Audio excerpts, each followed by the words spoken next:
I am replacing a Samsung range flat igniter. We have to be very careful while replacing the igniter, since if there is a jerky situation, it can break.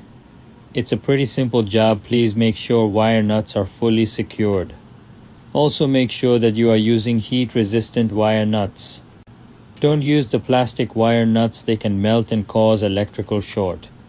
In the end, make sure that burner skids over the gas line and it's fully secured with the screws.